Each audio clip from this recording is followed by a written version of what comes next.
Good morning students. आज हम बात करेंगे सी लैंग्वेज के बारे में। ये जो सी भाषा है, ये जो है सबसे पहले बनने वाली भाषा है और सभी प्रोग्रामिंग लैंग्वेज की जननी भी कहलाती है। आज मैं ये टॉपिक इसलिए लेकर आया हूँ क्योंकि हमारे राजस्थान बोर्ड की किताब जो है 11वीं क्लास की, उसमें फर्स्ट लेसन में सी लैंग्वेज के बारे में बताया गया है। तो बच्चों को कई बार कॉम्प्लेक्सिटी होती है, उनके सामने कई बार बहुत दिक्कतें खड़ी हो जाती है। तो उन्हीं दिक्कतों को ध्यान में रखते हुए मैं सरल लैंग्वेज में, एकदम सरल भाषा के अंदर उनके लिए सी लैंग्वेज को लेकर आया हूँ और आशा करूँगा कि सभी स्टूडेंट्स इसे सही ढंग से समझेंगे। चले आइए देखते हैं। सबसे पहले हम इसके परिचय की बात करेंगे। देखिए, सन 1972 में बेल लैबोरेटरीज जो कि एक टेलीफोन की लैब है, उसमें एक साइंटिस्ट थे डेनिस रिची। इन्होंने इसे बनाया था BCPL भाषा में सुधार करके। कौन सी भाषा में? BCPL।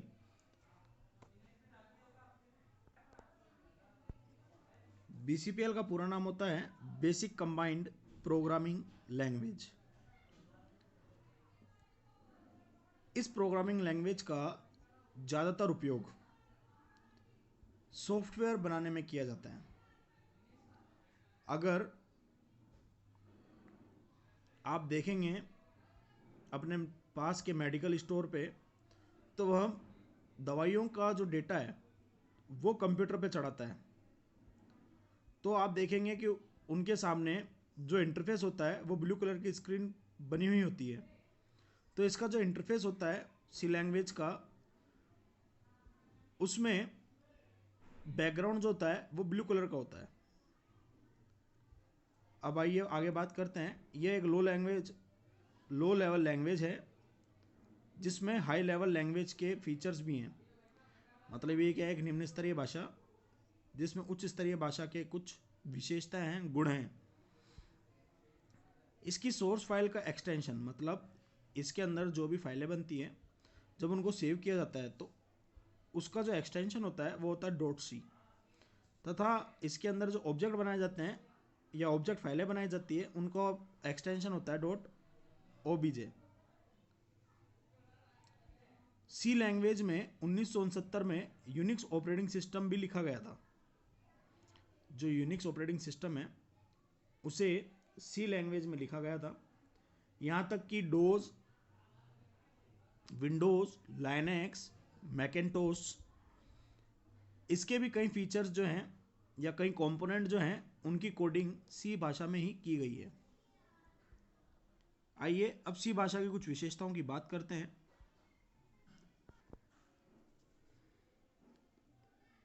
ये एक फ्लेक्सिबल लैंग्वेज है, इसलिए अलग अलग प्रोग्रामों को आसानी से बनाया जा सकता है। मतलब इसके अंदर कई प्रकार के प्रोग्राम हैं, उनको आसानी से बनाया जा सकता है। इसमें अगर बनाया गया प्रोग्राम बहुत तेज़ी से चलता है। इसमें लिखा गया प्रोग्राम मेमोरी में जगह भी कम घेरता है। इसमें किसी भी बड़े प्रोग्राम को ब्लॉक्स में बांटकर आसानी से चलाया जा सकता है। ये काम किसके सहायता से किया जाता है? फंक्शन की सहायता से किया जाता है। इसमें बिट क्या होती है? कंप्यूटर की सबसे छोटी इकाई या डेटा की सबसे छोटी इकाई या मेमोरी की सबसे छोटी इकाई क्या कहलाता है? बिट। कंप्यूटर में जो डेटा होता है वो बिट के अंदर ही स्टोर होता है, क्योंकि कंप्यूटर क्या है? एक जड़ मशीन है जो कि 0 और 1 पर कार्य करती है। बिट ऑपरेटर्स होते हैं जो बाइट के साथ काम करना आसान बना देते हैं। मतलब इसके अंदर जो बिट ऑपरेटर्स होते हैं ना, वो बाइट के अंदर काम करना आसान बना देते हैं। सी के जितने भी प्रोग्राम हैं उनमें मेन फंक्शन का होना अनिवार्य होता है। अर्थात इसमें प्रोग्राम की शुरुआत कहाँ से होती है? मेन फंक्शन से होती है। मेन फंक्शन में वेरिएबल फंक्शन इनको डिक्लेयर किया जाता है। ये देखिए मैंने एक सरल सा प्रोग्राम बनाया है। इस प्रोग्राम के माध्यम से मैं आपको सी भाषा के अंदर काम में आने वाले कीवर्ड्स और उनके बारे में बताऊंगा, और कौन कौन से फंक्शन हैं जो हमेशा ही सी प्रोग्राम में काम में लिए जाते हैं उनके बारे में बताऊंगा। तो आइए बात करते हैं।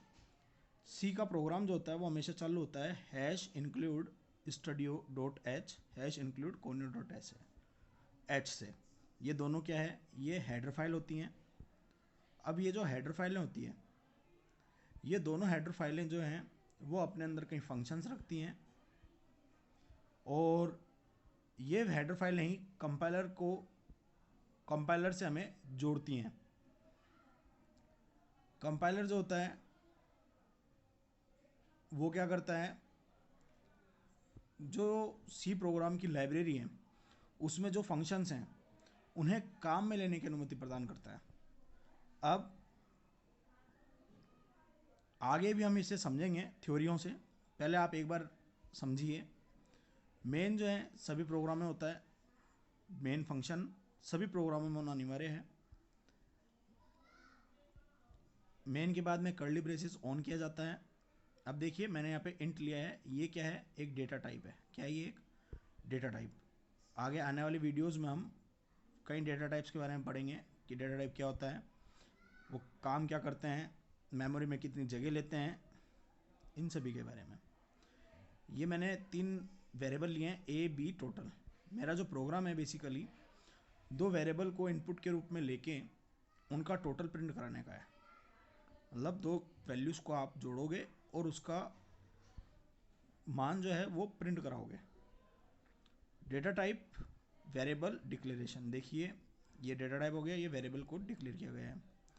प्रिंट एफ स्कैन एफ, ये जो स्टूडियो डॉट एच ये फंक्शन लिखा है आपने हेडर फाइल, इसका पूरा नाम होता है स्टैंडर्ड इनपुट आउटपुट। मतलब प्रिंट एफ और स्कैन एफ जो फंक्शन होते हैं वो इसी को लिखने से काम पे लिए जाते हैं। प्रिंट एफ क्या करता है, आउटपुट के इनपुट की रिक्वेस्ट करता है। मतलब आपको ये बोलेगा कि आप इनपुट डालो।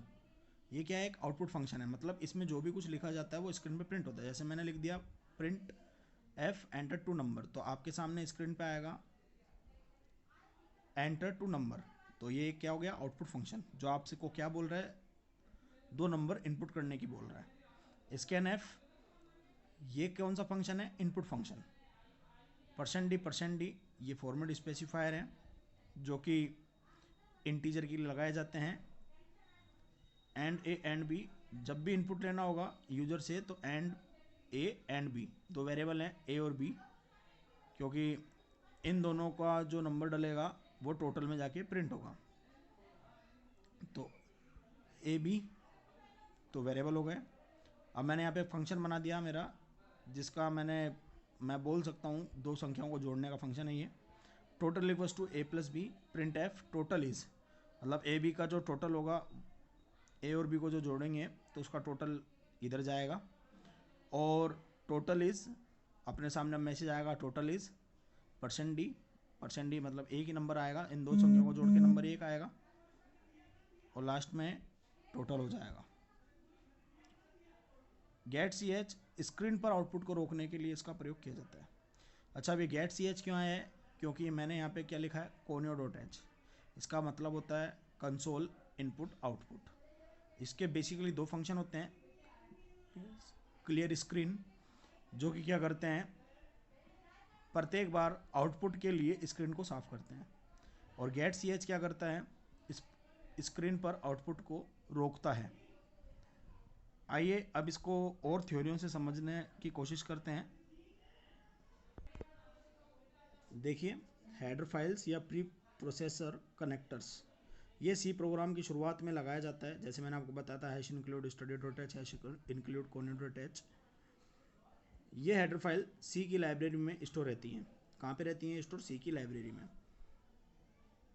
Hash include studio dot H dot H, इसका नाम स्टैंडर्ड इनपुट आउटपुट है। प्रोग्राम में प्रिंट एफ और स्कैन एफ को काम में लेने के लिए इसे काम में लिया जाता है, मैंने आपको भी बताया था प्रोग्राम में। हैश इंक्लूड कोन्यो डॉट एच, इसका नाम कंसोल इनपुट आउटपुट है।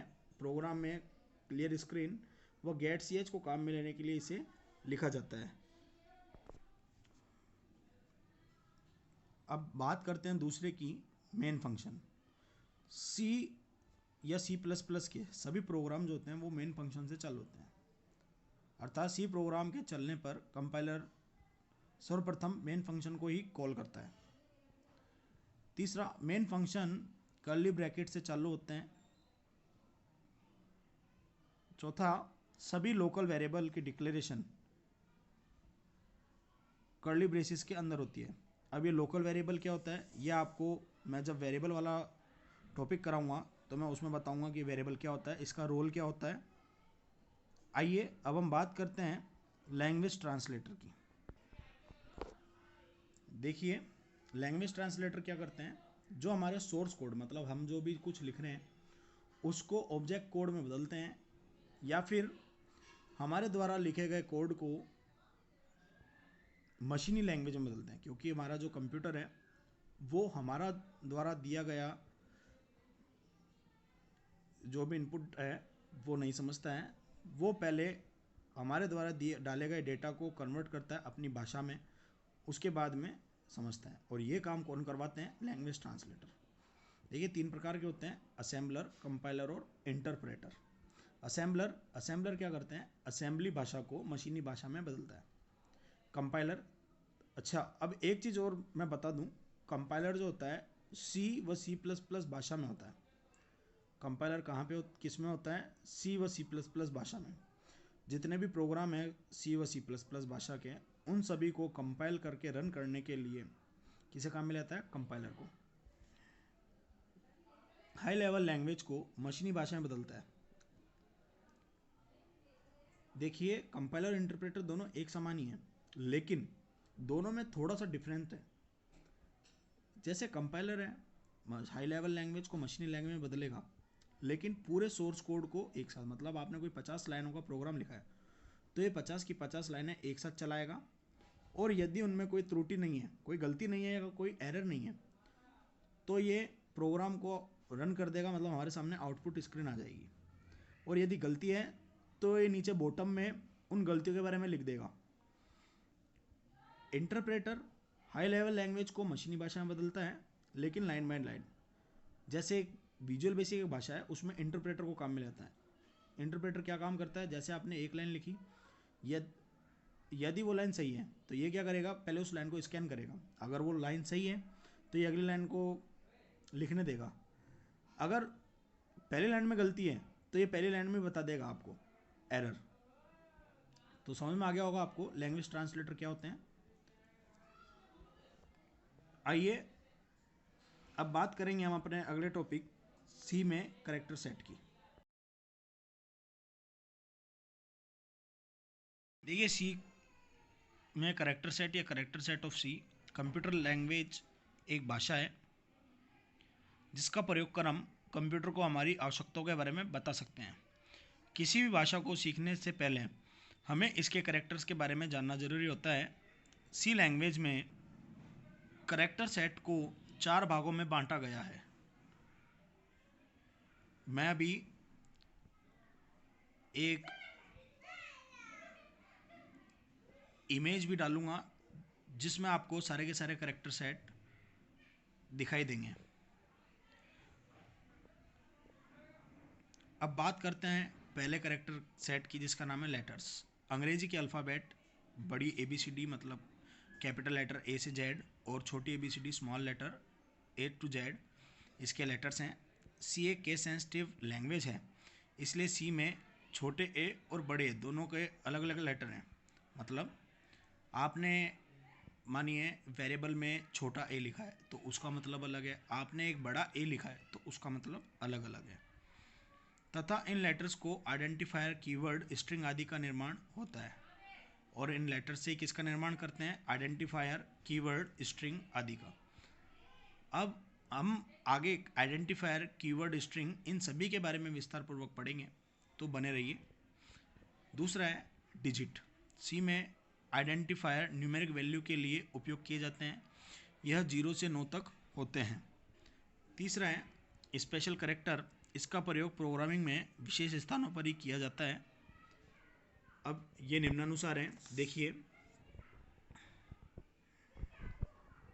मैंने सिंबल बनाया हैश, हैश बोलते हैं इसको, less than, greater than, equal to, plus, minus, asterisk. ये जो एस्ट्रिक होता है ये कंप्यूटर में गुणा करने का भी निशान होता है।